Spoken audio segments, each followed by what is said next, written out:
अनुपमा के latest episode में कहानी एक बार फिर से बेहद इमोशनल और खतरनाक मोड पर पहुंच जाती है। इस एपिसोड में हम देखते हैं कि परी और ईशानी, जो सच्चाई सामने लाने के लिए मीडिया से मदद लेने निकलती हैं, रास्ते में कुछ गुंडों का सामना करती हैं। ये गुंडे न सिर्फ उन्हें डराते हैं, बल्कि चाकू दिखाकर धमकी भी देते हैं कि अगर दोबारा किसी तरह की मदद लेने की कोशिश की, तो अंजाम बहुत बुरा होगा। इस खौफनाक घटना से परी और ईशानी पूरी तरह सहम जाती हैं। गुंडे वहां चाकू फेंक कर भाग जाते हैं, लेकिन असली सवाल यही उठता है कि आखिर इन्हें भेजा किसने। और तभी सच्चाई सामने आती है। इन गुंडों को भेजने वाली कोई और नहीं, बल्कि रजनी देसाई होती है। जैसे ही अनुपमा को इस साजिश के बारे में पता चलता है, वह सीधे रजनी के पास पहुंच जाती है। गुस्से से भरी अनुपमा रजनी पर जमकर बरसती है और उसे कड़ी चेतावनी देती है। इस दौरान भारती और वरुण भी वहां मौजूद होते हैं। भारतीय का चेहरा साफ बता रहा होता है कि वह अंदर ही अंदर कंफ्यूज है, क्योंकि अब तक वह रजनी और वरुण को अच्छे इंसान मानती आई थी।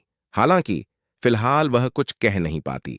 अनुपमा रजनी से साफ शब्दों में कहती है कि अगर आगे से उसने ऐसा कुछ भी किया, तो वह यह भी भूल जाएगी कि रजनी एक औरत है। अनुपमा मां दुर्गा के रूप में रजनी के सामने खड़ी होती है और रजनी पहली बार डरी हुई नजर आती है।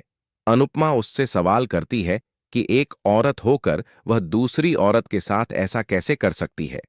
अगर आज उन गुंडों ने बच्चियों के साथ कुछ गलत कर दिया होता, तो क्या वह खुद को माफ कर पाती? घबराई हुई रजनी सफाई देती है कि उसने गुंडों को ऐसा करने के लिए नहीं कहा था, लेकिन इससे यह साफ हो जाता है कि पूरी साजिश उसी की थी। इसके बाद रजनी का अगला प्लान और भी ज्यादा खतरनाक हो जाता है। वह अपने बेटे वरुण को आदेश देती है कि वह चोल बस्ती में आग लगा दे, ताकि लोग डर कर वहां से भाग जाएं और वे वहां बिल्डिंग बना सकें। मां की बात मानते हुए वरुण यह खौफनाक कदम उठा लेता है और बस्ती में आग लगा देता है। इसी दौरान अनुपमा की मदद के लिए राही भी वहां पहुंच जाती है। आग लगने के बाद बस्ती के लोग तो सुरक्षित रहते हैं, लेकिन सभी अनुपमा को ढूंढने लगते हैं। अनुपमा भी सुरक्षित होती है, लेकिन उसे राही की चिंता सता रही होती है।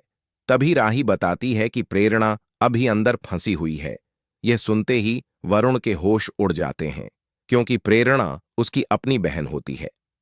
अब जब यह सच्चाई रजनी तक पहुंचेगी, तो उसका क्या हाल होगा? अपनी बेटी से बेइंतहा प्यार करने वाली रजनी इस सदमे को कैसे संभालेगी? इसी बीच बिना कुछ सोचे समझे अनुपमा आग में कूद जाती है और प्रेरणा को बचाने के लिए जलते हुए घर में घुस जाती है। अब आगे क्या अनुपमा और प्रेरणा सुरक्षित बाहर आ पाएंगी या कोई बड़ा हादसा होने वाला है? यह जानने के लिए हमें आने वाले एपिसोड का इंतजार करना होगा। आपकी इस पूरे अपडेट पर क्या राय है? हमें कमेंट बॉक्स में जरूर बताइए और ऐसे ही लेटेस्ट अपडेट्स के लिए चैनल को सब्सक्राइब करना ना भूलें।